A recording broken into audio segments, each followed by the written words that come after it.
Bonjour à tous, ici Pharos Sadius, on se retrouve pour une nouvelle vidéo sur War Tales. Alors, c'est un jeu qui est sorti en fin d'Early Access en avril 2023. Et pour moi, c'est l'un des meilleurs jeux que j'ai joué en 2023, clairement. Je l'ai commencé un petit peu en 2023, mais je l'ai surtout poncé en 2024, ces 10 derniers jours. J'ai 160 heures de jeu. Et clairement, je peux pas vous dire plus que c'est quand même un putain de banger. Ah, toi, t'es le vendeur de la dernière fois. Vous jouez un groupe de mercenaires dans les restes de l'Empire d'Edoran. L'Empire d'Edoran est un empire qui a été créé par le général Edor, mais l'Empire, malheureusement, s'est effondré suite à une peste. Et un siècle plus tard, vous incarnez donc ce groupe de mercenaires qui doit chercher du travail et qui doit justement vivre dans un monde hostile avec un petit peu de fantasy. On est quelque chose qui est proche de Game of Thrones là-dessus, avec très très peu de fantasy, quasiment pas de magie. Et votre objectif justement sera de régler les conflits des restes des 5 royaumes, ainsi que de l'archipel de Beleriand qui est sorti en DLC. Donc c'est simple, j'ai terminé Greenmere, Vertruz, Tiltren, Arthès et Lundern, mais je n'ai pas fini de Rombach, je suis à la moitié. Et je suis à la moitié de Beleriand, mais j'ai quand même passé 160 heures de jeu, et vu que scénaristiquement ça se ressemble énormément, et ben, il n'y a pas grand chose à dire de plus. Donc déjà, pour commencer, nous allons faire un combat. Bim, attaque surprise en plus, donc ce qui fait que je vais avoir l'avantage. Je vais pouvoir vous montrer à quoi ressemble le système de combat de War Tales, qui est un système de combat au tour par tour, que je trouve vraiment très bon, inspiré des XCOM. Donc voilà. Nous avons là 21 loups, et mon groupe de 38 personnes. Il faut savoir que vous pouvez avoir le groupe que vous voulez, hein, la taille que vous voulez.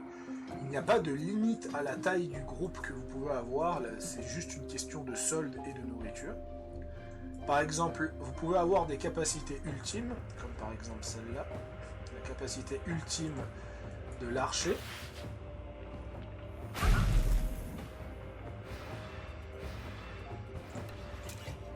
Il faut savoir que les ultimes, vous pouvez utiliser qu'une fois l'ultime par combat, et qu'un ultime de classe par tour.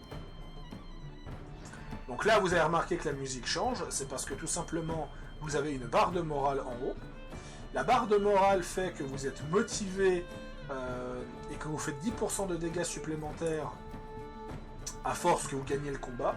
Quand vous arrivez à la galvanisation, vos dégâts sont augmentés de 50%. D'ailleurs, vous perdez motivation, donc il ne se cumule pas. Et quand vous arrivez à la dernière barre, l'ennemi voudra fuir et vous pourrez lui proposer de partir. Donc après, le combat est relativement simple, c'est du XCOM. Je trouve qu'il est quand même très plaisant, parce que le jeu propose, à la différence de Baldur's Gate 3, le jeu propose quand même énormément de possibilités tactiques. Justement, parce que la météo va influencer votre champ de bataille, tout simplement. Et pas que la météo aussi, les ennemis que vous allez affronter, vous allez devoir quand même vous battre relativement différemment si vous tombez sur des pestiférés qui vont créer des zones de poison, ou si vous allez tomber sur l'Inquisition qui va carrément vous dépop. Oui, j'adore affronter l'Inquisition dans ce jeu, franchement insupportable. Ah, juste pas... Juste pas... Et franchement, l'IA est quand même relativement bonne, l'IA reste quand même vachement pute avec vous, l'IA est quand même prêt à tout pour vous tuer. C'est pas comme ce qui m'était arrivé avec Baldur's Gate 3, où notamment l'IA... pour vous expliquer tout simplement l'histoire, l'IA dans Baldur's Gate 3 ne va pas attaquer la cible le plus proche, comme dans la plupart des jeux tour par tour, elle va attaquer celui qui a la classe d'armure la plus faible. Ce qui s'est passé, c'est que j'ai créé un mur électrique entre ma cible et la personne qui a la classe d'armure la plus faible, pour le forcer à changer de cible. L'IA a fait quoi? Elle a passé son tour. Et je pense que ça vient pour moi, c'est l'un des principaux problèmes de Baldur's Gate 3. C'est qu'il y a tellement un focus de ceux qui ont une classe d'armure faible que l'IA va jusqu'à skipper son tour, ce qui fait qu'une IA qui pourrait passer comme bonne IA devient une très mauvaise IA parce qu'elle devient beaucoup trop cheesable. Vous mouillez le terrain avant le combat, vous l'électrifiez, c'est bon, l'IA ne joue plus. C'est ce que nous avons découvert, moi et mon pote, pendant mon let's play. Et c'est vrai que c'est ce qui avait posé véritablement un problème. Donc vous comprenez bien, hein, je suis à la fin du jeu.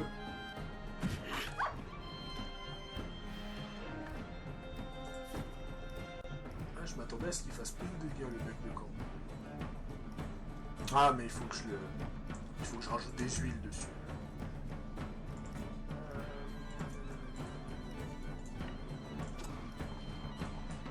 Vous avez plein de petits buffs, comme par exemple Cabre, qui permet de donner de l'inspiration.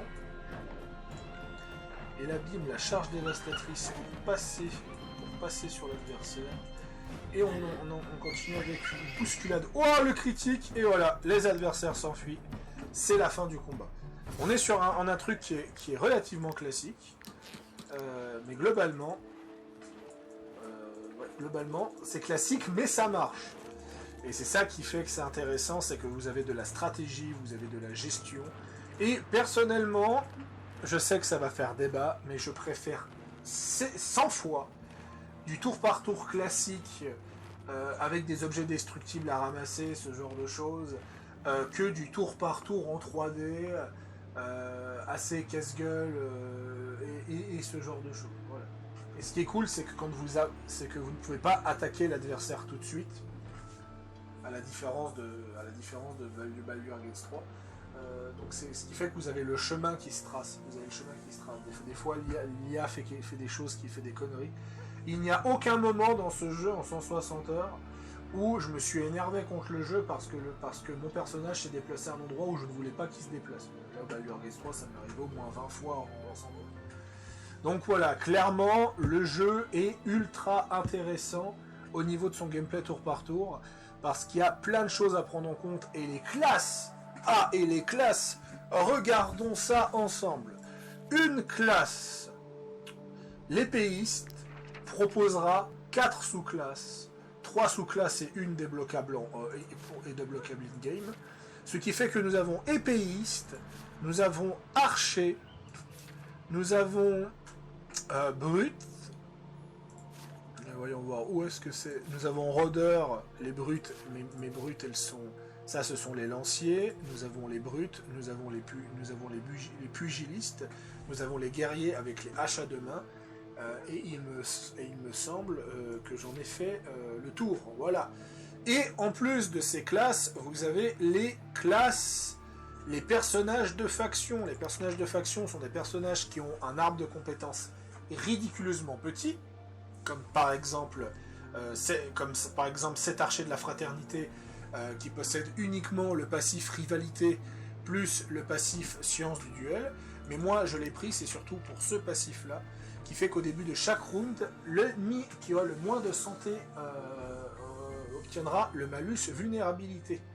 Voilà, et ça je trouve que c'est quand même relativement intéressant d'y prendre en compte. Voilà, et il y a quoi comme classe de recrutement par rapport à cela? Il y a donc Inquisition, Fraternité, Al-Azhar, Garde de l'Ira, Pirate, Hors-la-Loi, Déserteur, Tracker, et c'est tout. A noter qu'il y a des passifs qui sont globalement uniques, comme par exemple, je crois que c'est Théoroth qui l'a. Théoroth possède le passif unique parce que c'est propre à sa classe, donc ça veut dire le porte-paix. Le porte-paix, ce sont tout simplement les guerriers à hache à bouclier de la fraternité. Il possède la volonté indéfectible. La troupe de cette unité ne peut pas perdre morale, ce qui est quand même relativement intéressant de ne pas perdre de morale quand vous affrontez tel ou tel adversaire. C'est vrai que ça vous donne un certain avantage non négligeable. Et ce n'est pas tout, il y a plein de petits personnages qui possèdent justement ces perks uniques quand vous allez vous balader. Par exemple, ma préférée c'est la Olane, Où est-elle? Là voilà. La Holène qui possède le perk expérience des pillages. Ce qui fait que les dégâts critiques de la troupe sont augmentés de 30% parce que ce sont liés aux malfaiteurs. Ce qui fait que c'est trop pété. C'est absolument pété. Il faut absolument que vous ayez un malfaiteur minimum dans votre groupe juste pour ce perk et c'est quand même relativement intéressant. Donc rien qu'au niveau des classes, c'est fourni parce que vu qu'on parle de 4 sous-classes par classe, plus encore de ces espèces de petites spécificités, ça rend le gameplay ultra fluide et ultra dynamique. Il n'y a quasiment personne dans cette liste qui a un gameplay similaire. Hein. Ils ont tous un gameplay différent. Je crois que la seule chose qui change, c'est parce que j'ai deux fois le lancier garde. C'est parce que j'adore les lanciers, voilà, tout simplement. Mais à part ça, tout est unique. Vous pouvez même recruter des monstres, voilà, comme Magritte par exemple, la sirène. Donc clairement, vous allez vous éclater là-dessus, il n'y a pas de doute à se faire. Quand vous êtes dans un village, le village vous propose différentes possibilités. Le comptoir qui se débloque avec la voie commerciale. D'ailleurs, apparemment, j'ai obtenu un point de pouvoir en crime et chaos, ce qui fait que je débloque le deuxième capacité de crime et chaos. On va prendre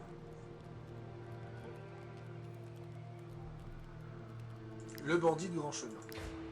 Parce que les autres trucs qui me restent m'intéressent pas spécialement.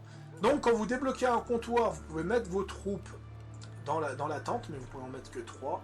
Vous débloquez un marchand exclusif qui vous vend des trucs. Vous vend des trucs quand même relativement intéressants. Oh, de la poudre d'Alazar.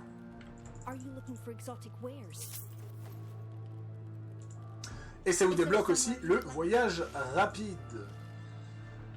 Donc voilà, clairement, j'ai bien exploité le jeu. Hein, franchement, j'arrive gentiment vers la fin après 160 heures de jeu. Et clairement, pour moi, il n'y a pas photo. C'est l'un des meilleurs jeux que j'ai joué cette année. Donc en 2023, même si j'ai majoritairement joué en 2024, ça reste un jeu de 2023.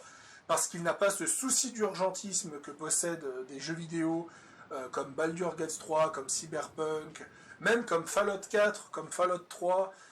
Il ne souffre pas de ce problème d'urgentisme. Tout ce que vous faites, vous y allez au rythme que vous voulez. Vous n'avez pas ce sentiment qu'on vous oblige, que ça urge au niveau de certaines missions. Alors oui, après, il y a certaines quêtes. Si vous ne vous dépêchez pas, la personne finit mal, bien sûr. Mais il n'y a pas d'urgentisme de la quête principale, comme typiquement V qui possède une puce qui lui tue le cerveau, donc il doit se dépêcher de l'enlever, ou la larve qui est en train de vous dévorer le cerveau aussi sur Baldur's Gate 3, et vous devez vous dépêcher. Vous n'avez pas ça. Les royaumes sont en guerre, vous êtes payés, vous êtes payés justement pour régler des problèmes graves. Prenez votre temps. Prenez tout simplement votre temps pour régler ce genre de problème. Après tout, le monde ne va pas changer. Vous n'allez pas changer le monde. Vous allez peut-être juste le rendre un peu meilleur en fonction de vos choix et ce genre de choses. Mais c'est tout. Franchement, c'est un très très bon RPG. Il est très plaisant. D'ailleurs, j'en profite pour troller ceux qui avaient craché sur Starfield, que comme quoi la caméra avait du retard. Il faut savoir que War Tales est considéré comme l'un des meilleurs RPG de cette année et il possède le même angle de caméra que dans Starfield. Ce qui prouve encore de nouveau que je pense sincèrement que c'est juste des haters de Baldur's Gate 3 qui viennent foutre la merde. Qu'est-ce que je peux vous dire d'autre? Parce que le jeu propose pas mal de mécaniques et je vais quand même essayer de faire une vidéo de moins de 20 minutes. Je vais vous parler vite fait du camp et je pense qu'on s'arrêtera là parce que franchement, c'est ça qui est triste à dire, c'est que War Tales est trop long pour être expliqué. War Tales a beaucoup trop de possibilités et c'est con, mais c'est ce genre de jeu vidéo que j'adore. C'est ce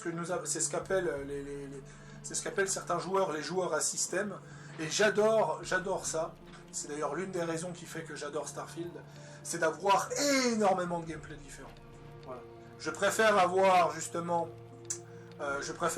des dizaines et des dizaines de gameplays différents et qui fait que je vais pouvoir et de les voir tous connectés à ces systèmes que d'avoir un truc maîtrisé à la perfection, parce qu'il s'avère que si ce truc maîtrisé à la perfection c'est un truc que vous aimez pas, Et ben voilà, ça ne marchera pas. Par exemple, je n'aime pas la gestion de nourriture. Je n'aime pas les réparations d'armure dans les jeux vidéo. Mais dans War Tales, ça marche. Dans War Tales, ça marche. Pourquoi ça marche? Parce que c'est normal d'avoir une gestion de nourriture, parce qu'elle va servir justement à diriger un groupe aussi énorme. Et c'est ça qui est très important sur War Tales. Parce que la gestion de nourriture va limiter le groupe que vous avez. Vous commencez avec un groupe de 4 personnes à la base. Voilà. Le jeu peut aussi le jeu ressemble aussi à Mutant Blade dans sa forme d'ailleurs. Vous commencez avec un groupe de 4 personnages et c'est à vous de décider justement de ce que vous allez faire, de ce que vous allez faire ensuite. Et c'est ça qui pour moi est très important. Comme vous pouvez le voir, actuellement on est 41, hein, donc 4, donc ça veut dire on est plus proche de... On est 41, moins 4 chevaux, moins 3 loups. Donc on est quand même un groupe qui est ultra massif, justement. Et ça, c'est ultra intéressant de tout ce qu'on peut faire dans le jeu. Des possibilités d'action que le jeu propose, qui sont quand même énormément massifs. Donc moi, je suis obligé de le reconnaître que ce jeu est absolument incroyable. Vous avez donc dans votre camp le stratège qui va élaborer des stratégies et des nouvelles capacités. La bannière qui fait que vous allez obtenir des titres uniques si vous portez la bannière. Et en plus de ça, des capacités que vous pouvez mettre. Par exemple celui-là, la troupe gagne plus de butin après un combat. Je vais l'activer. Je vais l'activer pour cette fois parce que je pense que je vais m'attaquer à l'Inquisition ce soir. Le lutrin pour déchiffrer les codex. Le séchoir à viande pour la viande séchée, l'étendoir à peau pour faire du cuir, le coffre de camp pour blanchir les objets, la ruche pour fabriquer de l'hydromel, le jeu de dés pour que les gens s'amusent, le bricoleur pour faire justement du craft, le feu de camp pour augmenter le bonheur et fabriquer du charbon, la marmite pour faire à manger, le tonneau de brassage